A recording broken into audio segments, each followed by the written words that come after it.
Coucou, j'espère que tu vas bien. Bienvenue à toi dans ce nouvel épisode de podcast dédié au développement personnel. Si on se connaît pas, je m'appelle Marina. Je suis justement passionnée de développement perso depuis maintenant quelques années. C'est quelque chose qui a drastiquement changé ma vie. C'est pourquoi du coup aujourd'hui j'ai décidé d'en faire un podcast.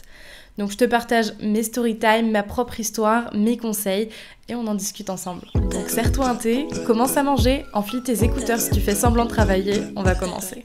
Dans l'épisode d'aujourd'hui, on va parler de l'entourage. Pourquoi c'est si important d'être bien entouré ? Rentrons dans le vif du sujet, à partir du moment où tu vas être dans une quête de développement personnel, une quête de tes rêves, une quête de tes objectifs, d'accomplissement de tes projets, une quête du bonheur tout simplement, de manière plus générale, il va y avoir cette question qui va se poser de qui tu es actuellement et qui tu souhaites devenir. Et donc, quand tu viens te poser cette question, il faut absolument que tu te questionnes par qui tu es entouré à l'heure actuelle. Là, tu vas me dire, ok, mais pourquoi ceux qui m'entourent, ils ont tant d'importance ? C'est moi que ça concerne, pas les autres. Alors oui, si tu me suis un petit peu sur les réseaux, et d'ailleurs, je t'invite à me suivre sur Instagram, c'est http://marina-du-bas. Je poste absolument tous les jours, sans exception. Et d'ailleurs, je sais pas si tu m'écoutes actuellement sur Spotify ou sur YouTube, mais abonne-toi aussi aux chaînes, ça te permet au moins de savoir dès que je poste un nouvel épisode. Donc je te disais, si tu me suis sur les réseaux ou que tu as écouté d'autres de mes épisodes de podcast, tu sais que je prône la solitude. Je suis quelqu'un qui prône la solitude et l'indépendance. C'est ma plus grande valeur dans ma vie. Et ce qu'il faut retenir quand même, c'est qu'on est en société. Donc l'indépendance, la solitude, ok, mais on est en société. Alors à part si tu vis sur une île déserte seule, on est en société et on est humain. Et en tant qu'humain, les autres ont de l'importance. Déjà tout simplement parce qu'on n'existerait pas sans les autres et on saurait ni parler, ni marcher, ni compter. Tu vois ? Tout ça, ce que tu es, la personne que tu es aujourd'hui, tu l'as appris des autres personnes. Tu l'as appris d'autres humains. Tu l'as pas appris tout seul. Si tu habitais sur une île déserte, tu l'aurais pas appris ça. Et si tu veux, dans un sens biologique, on est quand même né d'une socialisation entre deux personnes. Là, je te le vulgarise, mais en gros, c'est ça. T'as besoin des autres. En tant qu'humain, on a besoin des autres. Il y en a même qui vont jusqu'à dire qu'on vit à travers le regard des autres. Parce que rien ne prouve notre existence si personne ne peut la constater. Si t'es seul au monde, comment tu peux être sûr d'exister, de pas être dans un rêve, tu vois ? Seuls les autres peuvent te permettre de constater que t'es vraiment là, que t'es en vie, que t'es sur cette terre. Et Sartre disait même que pour l'être humain, l'autre, il est indispensable à son existence. Tu vois, comme quoi l'autre, dans ta vie, il a une importance. Donc les autres et donc ton entourage a de l'importance. Aristote venait même à dire, dans son œuvre La Politique, il disait « L'homme, par nature, c'est un animal politique. C'est un être politique, c'est-à-dire que c'est un être qui vit parmi ses semblables à l'intérieur d'une cité. » Et il dit « Ainsi, celui qui vit isolé est soit un être humain dégradé, soit un surhomme. » Donc en gros, si tu vis complètement isolé, soit tu n'es pas vraiment un être humain, soit tu es un dieu. Tout ça pour dire que c'est important d'être entouré. En tant qu'humain, on va s'imprégner des personnes qui nous entourent. Quand l'homme il est en contact avec une autre personne, il va avoir des réflexes de mimétisme pour s'intégrer au groupe. C'est quelque chose qu'on va beaucoup retrouver dans l'adolescence, beaucoup dans l'enfance, du moins c'est là où c'est le plus flagrant. Parce qu'on est un être humain en construction, quand on est adulte, on est déjà plus ou moins construit, même si on continue toujours à évoluer, et on continue toujours à s'imprégner des autres. Mais disons que voilà, là où on se construit le plus en tant qu'humain, ça va être dans l'enfance, dans l'adolescence, et c'est là où on va s'imprégner le plus des autres. C'est un petit peu moins dans la vie d'adulte, et encore, en fait, même si je te dis la vie d'adulte, si je te dis vie d'adulte, tu t'es tellement imprégné de la société, des gens qui t'entourent, du cliché, de ce que tu as vu, de tout ce qui est culture, film, entourage. Quand je te dis vie d'adulte, 90% du temps, vie d'adulte, tu vas imaginer dans ta tête une vie de famille, une maison, un CDI, un partenaire de vie, des enfants, un travail, quelque chose de très carré, et vraiment ce cliché, vie d'adulte, vie de famille, etc., etc. C'est quelque chose qui, c'est vrai, c'est un petit peu en train de se déconstruire à l'heure actuelle. On est une génération qui a envie de se déconstruire de ça, de cette image-là, mais quand bien même, la plupart du temps, c'est une image qui va c'est l'image cliché du métro boulot dodo aussi qui va revenir parce qu'on s'est imprégné des schémas qu'on a vus. Et on est très propice justement à les reproduire. Même si on essaie un petit peu, comme je te disais, de se battre contre ça en ce moment. Mais justement, aujourd'hui, on va éviter de suivre ces schémas, mais aussi parce que sur les réseaux, actuellement, il y a beaucoup de gens qui cassent ces codes-là. Et tu vois de plus en plus de gens qui cassent ces codes-là de vie de famille, CDI, le travail, c'est la chose la plus importante. Ils cassent tout ça. Il y a beaucoup plus de travailleurs indépendants, etc., de gens qui voyagent autour du monde, de gens qui ne sont pas dirigés par un patron, par des horaires, etc., etc. T'en vois de plus en plus et c'est quelque chose qui va, à l'heure actuelle, nous influencer. Bon, ça, j'avoue que, et j'en ferai sûrement un épisode aussi, c'est plus l'importance du contenu que tu vas consommer. Mais du coup, c'est le même principe que pour l'entourage. Donc, en fait, on va avoir ce réflexe-là de vouloir s'intégrer au groupe. Et ça vient mais depuis nos ancêtres. Nos ancêtres, en fait, vivre en groupe pour nos ancêtres, c'était une question de survie pour eux. Donc, il fallait se mettre à l'image du groupe pour l'intégrer. Et t'as beau dire « Ouais, moi je veux pas me fondre dans la masse, je veux pas faire comme les autres », on a grandi avec ces réflexes de mimétisme. Tu vois, le très bon exemple, tu peux dire une seule fois à un enfant le mot « putain », toute la journée, il va te le répéter. Les enfants qui répètent des gros mots, c'est des réflexes de mimétisme. Ou tout simplement, pour apprendre à parler, c'est du mimétisme. C'est via le mimétisme que tu as appris à parler. Parce que si dans ton enfance, si un bébé il est né en France, il va mimer la langue française pour ensuite s'en imprégner et du coup parler couramment français. Mais si un bébé il est né aux États-Unis, ça va devenir ensuite un adulte, un enfant qui parle anglais. Tu vois ? Un enfant qui est né aux États-Unis ne va jamais naître en parlant français s'il est entouré d'anglais. Pourquoi ? Parce qu'il mime l'anglais, il mime la langue anglaise. Tout ça, c'est par le mimétisme. Et c'est d'ailleurs pour ça que quand tu vas apprendre une langue, le best moyen d'apprendre une langue, c'est d'aller dans un pays. Parce que non seulement tu vas t'imprégner d'une culture, mais tu vas t'imprégner en fait de l'accent des gens qui parlent cette langue. Et donc toi, tu vas mimer la chose. Bon, là, on va arrêter de faire des détours pour t'expliquer les faits, c'est que ton entourage, il a un impact sur ton bonheur et sur ton humeur.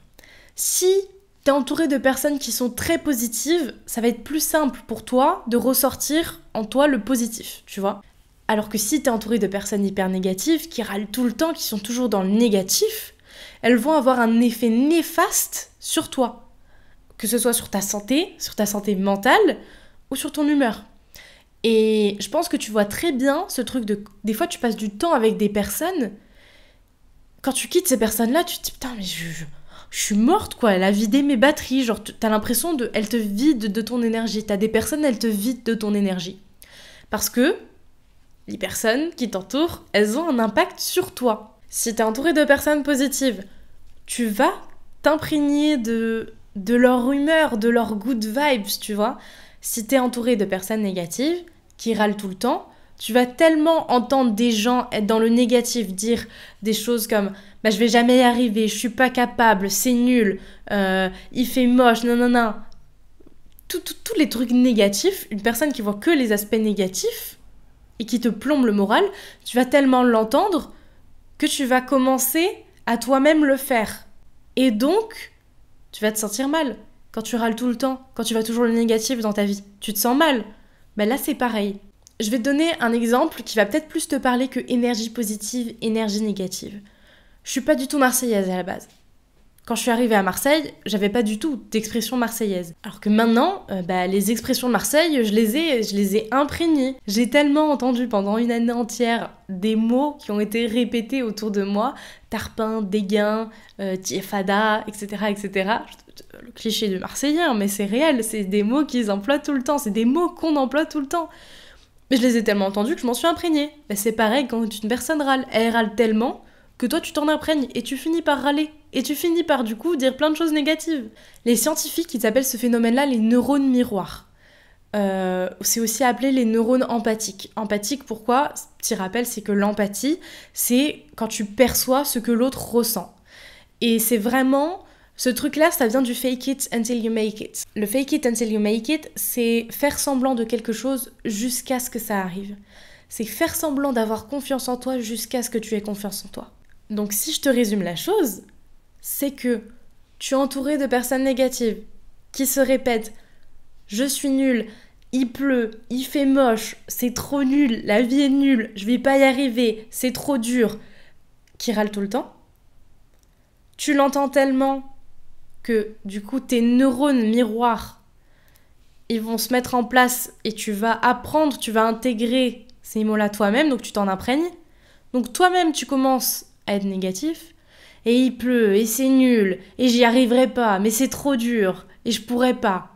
Donc tu t'en imprègnes, tu commences à les dire, tu les dis tellement que ton inconscient prend les choses, et en fait tu deviens personne négative. C'est pas... En fait, tu passes de « je suis entourée de personnes négatives », je commence à mimer la personne négative jusqu'à devenir la personne négative. Et dans l'effet inverse, si t'as des personnes qui sont plutôt « mais il pleut, mais c'est trop bien, viens, on se fait un cinéma, c'est trop cool, ça faisait longtemps qu'il pleuvait pas, j'aime bien ce temps.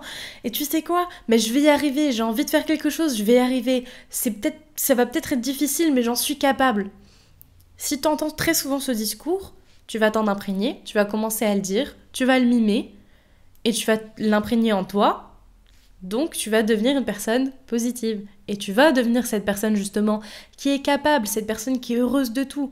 Et crois-moi que c'est 1000 fois mieux de vivre heureuse que gronchon, tu vois, à râler tout le temps et négatif. Donc les neurones miroirs, ils vont te servir dans l'apprentissage, donc que ce soit, comme je te disais, apprendre à parler une langue, mais aussi apprendre à marcher, etc. Parce que si...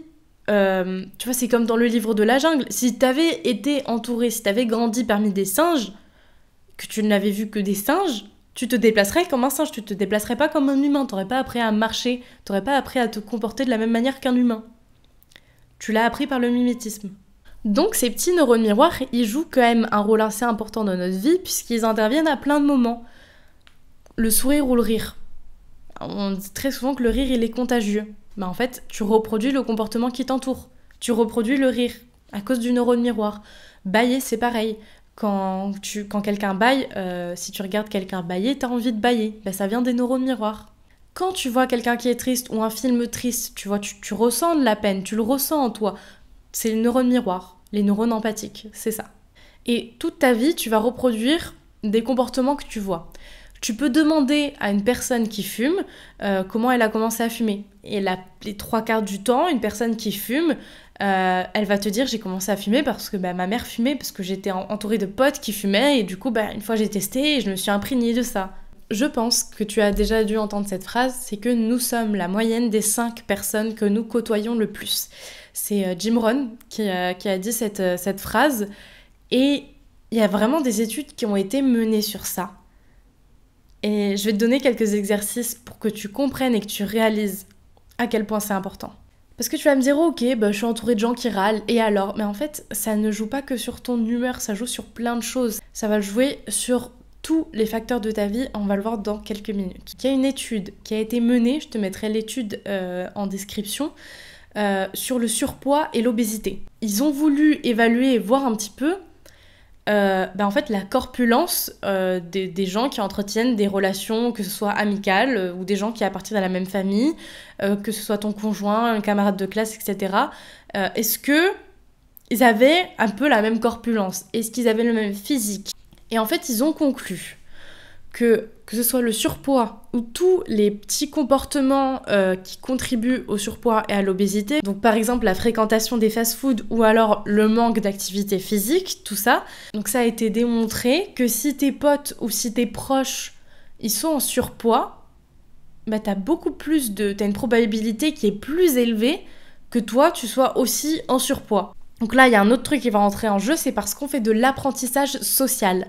L'apprentissage social, c'est quoi ? C'est, t'as un pote qui était fin comme une brindille, qui s'est mis à la muscu, à manger bien, à avoir un mode de vie sain, et tu vois que maintenant, le mec, il est bien gaulé, il est heureux dans sa vie, il est épanoui, et il y a plein de choses dans sa vie qui sont rentrées en ordre. En fait, vraiment, tu as vu de tes propres yeux de ton entourage l'évolution. Tu l'as vu du point A au point B. Et donc, comme tu as pu observer les bénéfices du coup du fait que le mec s'est mis au sport, etc., t'as plus de chances de te mettre au sport. Parce que t'as constaté les choses de toi-même. Tu as la preuve par A plus B, la preuve réelle que si tu te mets au sport, waouh, tu peux faire l'évolution, la même évolution que ton proche. C'est plus simple que juste de voir un film, de voir des influenceurs, des gens sur les réseaux qui évoluent. Parce que là, si ton voisin, il peut le faire, toi, tu peux le faire. Si ton frère peut le faire, ça veut dire que toi aussi, tu peux le faire. Donc, tu fais de l'apprentissage social. Tu vois les gens le faire, tu vois que c'est bénéfique. Tu observes les conséquences de leurs actes et donc tu vas reproduire. Et on en vient au fameux l'entourage, il impacte sur tout et absolument tout. Donc, on va faire un petit exercice. Soit tu prends une feuille de papier, soit tu vas dans les notes de ton téléphone, peu importe, mais tu vas lister les 5 personnes qui sont les plus proches de toi. Les 5 personnes que tu côtoies le plus actuellement. Donc, tu écris leur nom. Et en face de leur nom, tu vas écrire le salaire que tu penses qu'ils perçoivent. Donc, si tu penses que Tom touche 2000 € par mois, tu vas écrire Tom, 2000 €. Attention, je dis bien le salaire que tu penses qu'ils ont. On va pas leur envoyer un message pour leur demander, etc. On s'en fiche. Tu écris le salaire que tu penses qu'ils ont chaque mois, qu'ils perçoivent chaque mois. Donc ensuite, tu vas faire la somme de tous les salaires des 5 personnes que tu côtoies le plus et tu les divises par 5. Et a priori, normalement à peu de choses près, tu devrais tomber sur ton propre salaire. Et a priori, en fait, du coup, ce serait la même chose, par exemple, pour le poids. Parce que du coup, on est la moyenne des physiques qu'on côtoie le plus, que ce soit physique niveau taille, niveau poids, niveau morphologie, etc., niveau beauté, niveau style vestimentaire. On serait donc la moyenne des 5 personnes qu'on côtoie le plus à ce niveau-là. Mais aussi que ce soit la moyenne sociale, la moyenne financière, la moyenne politique, tout ça, c'est influencé par les 5 personnes qu'on côtoie le plus. Si t'es entouré que des personnes qui sont des employés, il y a de fortes chances que toi-même, tu sois employé.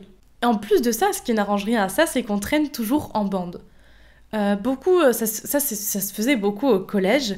Les geeks restaient avec les geeks, les populaires restaient avec les populaires. Tu vois un petit peu le cliché, malheureusement il est réel. Et tu vas comprendre pourquoi c'est un petit peu problématique. Selon plusieurs études, on a notre entourage du coup qui va influencer quand même 95% de nos prises de décision, de nos actions et donc du coup de tout ce qu'on va réussir dans notre vie. Tous les projets qu'on va mettre en place, finalement, ils sont influencés à 95% par les autres.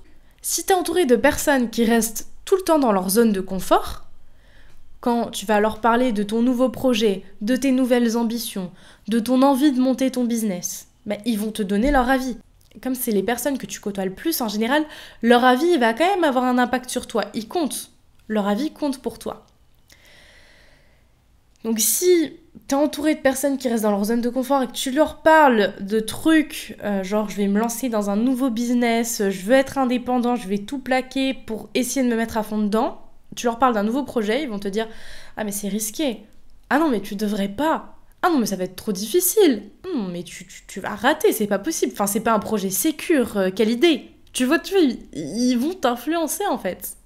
Tout bête, si t'es entouré de gens qui sont pas tatoués et que tu dis que tu veux te faire un tatouage, ils vont dire « Non mais tu vas encore faire un tatouage ? Mais c'est pas possible, tu vas regretter, c'est pas bien. Enfin je veux dire ça reste ta vie. T'es au courant que ça reste ta vie, puis quand tu seras vieux, ils vont te sortir tout un discours. Parce que c'est des personnes qui sont pas tatouées. Si tu fais part de ton projet tatouage à des personnes qui sont tatouées, là, ces personnes-là, elles vont plutôt te dire « Ah, mais c'est trop cool, et tu comptes en faire d'autres, et tu vas le faire où ?» Tu vois, les réactions sont pas les mêmes. Et donc, l'impact que ces personnes ont sur toi est pas le même. Si je suis entourée de personnes qui me disent « Oh mais tu vas regretter, etc. etc. », je vais limite me sentir coupable de faire mon tatouage alors que c'est un truc que j'ai envie, je le fais pour moi-même. Alors que si je suis entourée de personnes qui sont trop ok avec ça et qui me poussent vers le haut en mode « Ouais, c'est trop bien et tout », je suis en mode « Ouais, mais c'est trop cool, j'ai trop hâte en fait ». Et là, je fais vraiment exprès de te donner des exemples bateaux qui paraissent vraiment banals, mais en général, c'est ceux qui parlent le plus parce que il faut que tu te rendes compte que ça marche à tous les niveaux de ta vie, même les plus importants. on apprend des autres. C'est ce que je te disais, l'apprentissage social via les neurones miroirs. Donc ça veut dire, si tu as comme ambition de commencer à voyager, si tu as envie de faire le tour du monde, il faut que tu t'entoures de gens qui voyagent. Pourquoi ? Parce que tu vas voir autour de toi un nouveau mode de vie. Tu vas voir des nouvelles façons de gagner sa vie, tu vas voir des nouvelles manières de gérer sa vie, tu vas voir une nouvelle organisation, tu vas voir des nouvelles habitudes. Plutôt que si tu es entouré de personnes qui voyagent pas trop, tu vas pas pouvoir t'imprégner d'un comportement de personnes qui voyagent. C'est la même chose si tu veux gagner beaucoup d'argent. On dit souvent, si tu veux devenir millionnaire, entoure-toi de millionnaires. Parce qu'ils ont quelque chose à t'apprendre, parce qu'ils ont des habitudes, des façons de faire qui vont... C'est des comportements en fait qui vont amener à un résultat. Donc si tu t'imprègnes des mêmes comportements, ça va t'amener à un résultat. Probablement le même résultat. De la même façon que si tu veux te mettre à lire plus, il faut que tu t'entoures de personnes qui lisent beaucoup. Et on a aussi une question d'ego qui joue là-dedans. Tu sais pourquoi ? Parce qu'en fait, quand tu fais partie d'un groupe, et on en revient au fait de vouloir s'intégrer au groupe, c'est comme les gens qui ont commencé à fumer dans leur adolescence.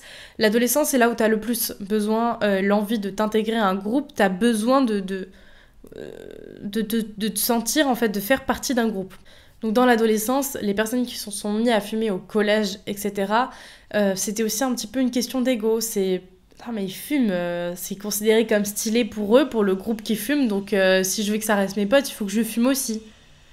Là c'est pareil, il y a ton ego qui va jouer. Si t'es entouré de personnes qui lisent beaucoup, tu fais partie d'un club de lecture ou peu importe, tu vois, si t'es entouré de personnes qui lisent beaucoup, il va y avoir des sujets de discussion en mode putain ouais, je me suis enfilé 3 chapitres, j'ai fini un livre en une journée, tu vois, tu vas entendre des discours comme ça. Et malheureusement, notre ego, malheureusement ou heureusement, parce que l'ego, il fait pas que des mauvaises choses, c'est que du coup, ton ego, il va te pousser à dire « Putain, je me sens comme une merde, là, j'ai rien fait et tout, faut que je me la ramène aussi. » Ouais, moi, aujourd'hui, j'ai pu lire la moitié d'un livre, tu vois. Ouais, j'ai pu lire 2 livres en une semaine. Tu vois, l'ego va faire que tu as envie d'être meilleur, tu as envie de montrer ou d'être à la hauteur des autres. Donc en fait, tu vas te mettre au niveau des personnes qui t'entourent. Là, mesdames et messieurs, on va attaquer le sujet fâcheux. Comment je fais si je suis mal entourée ? Donc, encore un exercice, pareil. Prends les notes de ton téléphone, prends une feuille, peu importe. Tu gardes du coup la liste que tu avais tout à l'heure des 5 personnes que tu côtoies le plus. Et tu vas écrire à côté de ces personnes qu'est-ce qu'elles t'apportent ? Qu'est-ce que t'aimes chez cette personne ? Donc, qu'est-ce que t'aimes chez cette personne ? Qu'est-ce que tu admires chez elle ? Et t'écris aussi qu'est-ce que tu aimes moins ? Et les comportements négatifs de cette personne.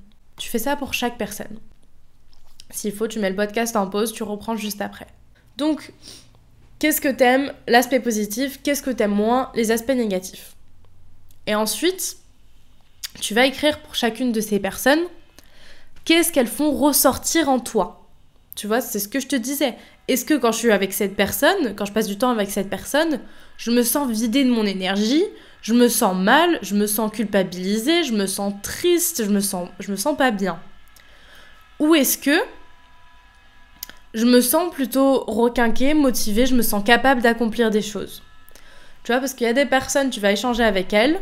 Ouais, du coup, t'en es où dans ta vie ? Ouais, j'ai accompli ça et tout, j'ai fait ça, j'ai réussi ça, j'ai lancé mon entreprise, ça part bien. Et t'as 2 cas de figure. T'as la personne négative qui va te descendre, mais t'emballes pas en fait, c'est que le début, puis de toute façon, ça marchera pas à long terme. Là, tu vas te sentir mal, je suis désolée, mais quand on te dit ça, tu te sens comme une merde. Alors que si t'es entouré de personnes qui vont, mais c'est trop bien, mais vas-y, mais félicitations, mais viens, je repartage ton truc et tout, on va essayer je vais te pousser vers le haut. Donc à partir de là, si tu te rends compte que certaines personnes te tirent plus vers le bas qu'autre chose, et que toi, tu leur apportes tout, alors qu'elles, en retour, y a rien, tu vois.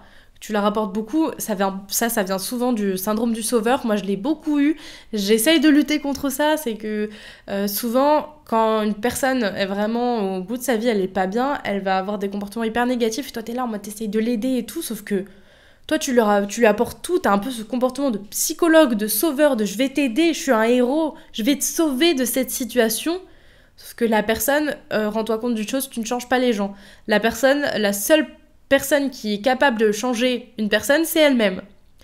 Donc il faut savoir se détacher de ça, parce qu'en fait ça a un impact aussi sur toi.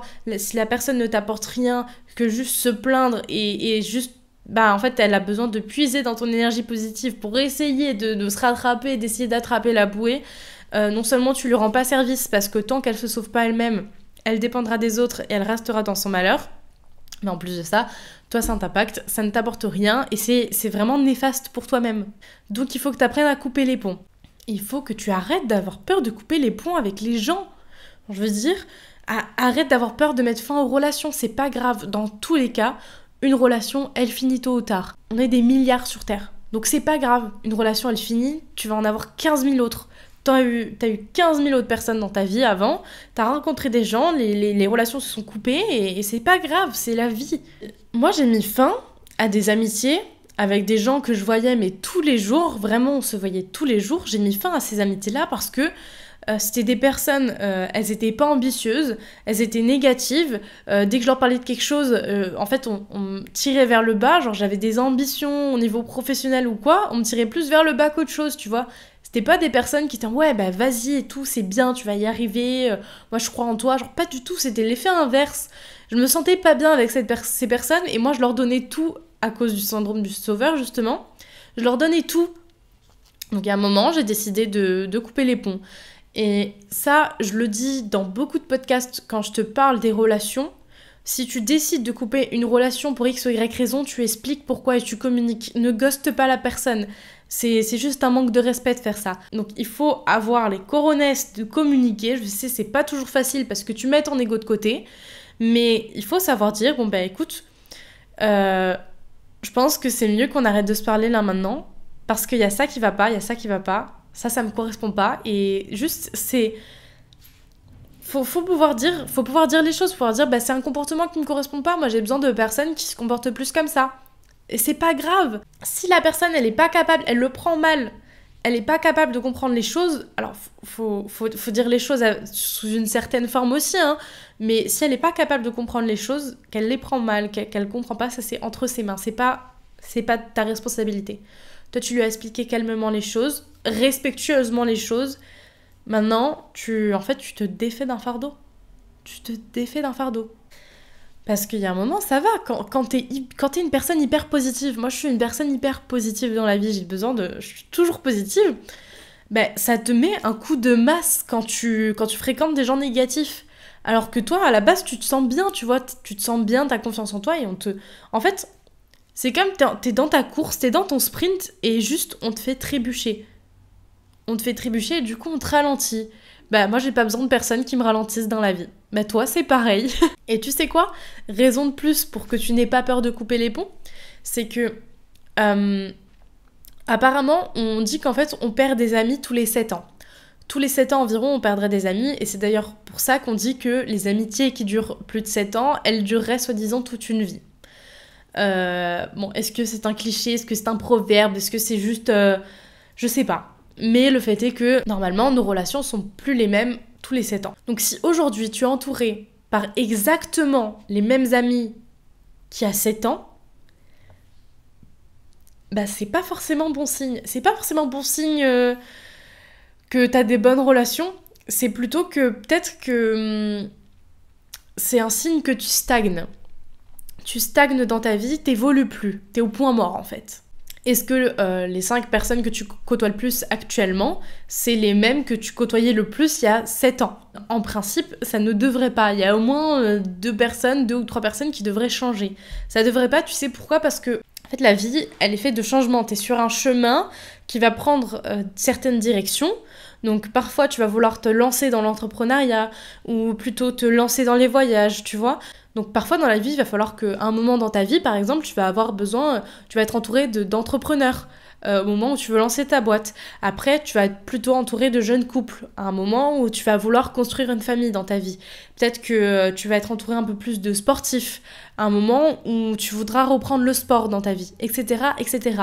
On évolue, nos objectifs ils évoluent, nos besoins ils évoluent et donc notre entourage il évolue. C'est normal.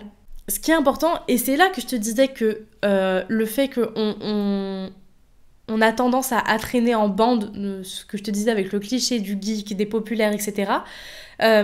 Faut que tu prennes l'habitude, que tu arrêtes justement l'habitude d'aller uniquement vers des gens qui te ressemblent. Va plutôt vers des gens qui sont meilleurs que toi, va vers des gens qui sont plus riches que toi, va vers des gens qui sont plus cultivés, qui sont plus intelligents, qui sont plus sportifs. Et c'est comme ça que toi, t'arriveras à évoluer. C'est dans une pièce, et là par pièce, grosso modo, c'est l'état de ta vie actuelle. Tu es la personne la plus riche, la plus cultivée, la plus intelligente, la plus sportive de tout ton entourage, enfin des 5 personnes que tu côtoies le plus, grosso modo, c'est que t'es pas dans la bonne pièce et qu'il faut que changer. Donc il faut que tu changes ton entourage. Sinon, tu vas stagner toute ta vie. Tu vois, personnellement, moi, ça fait maintenant 1 an que je me suis mise à fond au sport. J'ai vraiment changé ma qualité de vie. Je me suis mise à fond dans le sport. J'ai arrêté l'alcool, j'ai arrêté beaucoup les sorties. Je me suis plus lancée dans l'entrepreneuriat. Mon entourage, du coup, forcément, a changé. Avant, j'étais entourée de personnes avec qui je sortais tout le temps. Donc, des personnes qui sortaient tout le temps. Des personnes qui se bourraient la gueule tout le temps. C'est toujours le cas. Et c'est leur vie, tu vois. Avant, j'étais grave entourée de personnes comme ça. Maintenant que j'ai fait ces choix, il y a un moment, forcément, il faut que tu prennes en compte aussi, c'est que quand tu fais une transition, voilà, à un moment, je me suis retrouvée seule. Et c'est pour ça que j'ai travaillé sur mon indépendance et ma solitude pour que ce moment-là, ces moments transitoires, c'est pas grave. Et au contraire, c'est là où ça te permet de te recentrer et de retrouver qu'est-ce que tu veux vraiment. Donc j'ai eu une période transitoire entre ces 2 moments-là, entre je sors beaucoup, je suis entourée de gens qui sortent tout le temps, des fêtards, etc. Je me retrouve un petit peu seule et je retrouve un entourage de personnes qui entreprennent des choses, de personnes sportives, de personnes vraiment qui ont des ambitions dans leur vie. Donc j'ai complètement changé d'entourage en l'espace de seulement quelques mois. Et c'est important. Donc je te disais, je me suis mise à fond dans le sport, etc. Et depuis ça, il y a quasiment tout mon entourage, depuis que je me suis mise à fond, qui fait du sport. J'ai mis plein de mes amis au sport. Pourquoi ? Par l'apprentissage social. Ils ont vu que moi, ça avait impacté ma vie, donc ils s'y sont mis. Si dans ta vie, tu prends que des cours de foot, tu vas jamais apprendre à être bon au basket. Donc si tu t'entoures que de gens qui font la fête, tu vas jamais apprendre à être sérieux dans la vie, tu vois ? Donc maintenant, la prochaine fois que tu vas rencontrer des inconnus, essaie d'aller pas vers ceux qui te ressemblent, mais plutôt ceux qui ont des différences et ceux qui sont meilleurs que toi. Essaye de faire cet effort. C'est un petit peu un confort, c'est sûr, parce que du coup, il y a ton ego qui en prend un coup parce que tu te dis, je me sens pas... Je sais que je suis pas le meilleur. Mais c'est pas grave parce que ces personnes-là, tu vas pouvoir t'en imprégner, tu vas pouvoir t'en inspirer pour pouvoir grandir. Je vais finir ce podcast sur un dernier point. C'est que quand tu t'entoures, ton entourage, en fait, tu vas accorder de la confiance. Tu accordes ta confiance aux autres. Tu accordes ta confiance à des personnes. Et le problème, c'est que si t'es pas sélectif dans ton entourage, que tu fais rentrer n'importe qui dans ta vie, que tu n'oses pas poser tes valeurs, poser tes limites, que tu n'oses pas couper les ponts avec les mauvaises personnes, tu vas être ralenti, voire stoppé dans tes projets. Donc c'est hyper important que tu sois exigeant. Parce qu'en gros, prends-le comme ça. Imagine tu te construis comme un Sims, vraiment comme un Sims. T'as la possibilité de devenir qui tu veux. Et donc, tu sais que tu deviens qui t'entoure. Et donc, à partir de là, tu sais que tu peux devenir qui tu veux. En t'entourant des bonnes personnes. Mieux tu choisis les personnes qui t'entoureront, mieux tu avanceras. Et il faut vraiment que tu arrêtes de te dire « mais j'ai 15 000 amis, c'est trop bien ». Moi, les amis, je les compte sur le doigt de la main, j'ai un tout petit entourage, mais c'est un entourage de qualité. Donc, privilégie la qualité plutôt que la quantité. Et tu verras la différence. Tu verras la différence parce que ça a tellement plus de valeur, des gens qui vont te pousser vers le haut, des gens ambitieux, des gens qui t'inspirent, des gens qui sont là pour toi. Qui sont là pour toi dans les hauts comme dans les bas. C'est beaucoup mieux que d'avoir 15 000 amis qui... tu sais pas, 15 000 amis qui juste te regardent courir en fait, qui te regardent dans la course. Là, t'as des potes avec toi qui sont dans la course avec toi et qui vont te donner un petit coup de pouce, qui vont te tendre la main si tu commences à ralentir, tu vois ? Ils sont pas juste spectateurs de la course, ils y sont avec toi. Et donc, sur la question de confiance, il faut que tu puisses parler à ton entourage de tes projets et que tu puisses être soutenu, tu vois. T'as pas besoin qu'on te dise non, tu vas pas y arriver, non, ça va être trop dur, mais c'est n'importe quoi, pourquoi tu te lances dans ça ? Enfin, T'as pas besoin de ça. T'as besoin de pouvoir te confier sans qu'on te fasse culpabiliser, sans qu'on te fasse sentir comme une merde. T'as besoin de ça. Donc tu dois pouvoir te confier à eux sans jugement. Tu dois pouvoir être toi et te développer de la meilleure manière qu'il soit. Donc, fais attention à qui tu accordes ta confiance. Sois exigeant, fais attention de qui tu t'entoures. Parce que donner sa confiance, c'est vraiment, tu lui donnes la possibilité de te ralentir ou de te stopper ou vraiment de te faire du mal. Donc je finirai sur cette phrase-là, c'est que donner sa confiance à quelqu'un, c'est comme si tu lui donnais une arme. Soit on va te protéger avec, soit on te tire dessus. J'espère que cet épisode de podcast t'aura plu. En tout cas, n'hésite pas à mettre un avis, mets-moi 5 étoiles sur Spotify, à mettre un commentaire sur YouTube et un like, et à t'abonner bien évidemment aux 2 chaînes. N'hésite pas du coup, comme je te le disais, à aller me suivre sur Instagram si tu veux plus de contenu, http://marina-du-bas. En tout cas, moi je te dis à très très bientôt. Et pareil, n'hésite pas à venir m'envoyer un message si tu veux débattre sur certains sujets que j'ai pu employer, ou si tu veux rajouter quelque chose ou me donner ton avis personnellement, ça me ferait très plaisir. Moi, je te souhaite une belle continuation et fais attention de qui tu t'entoures. Ciao, ciao.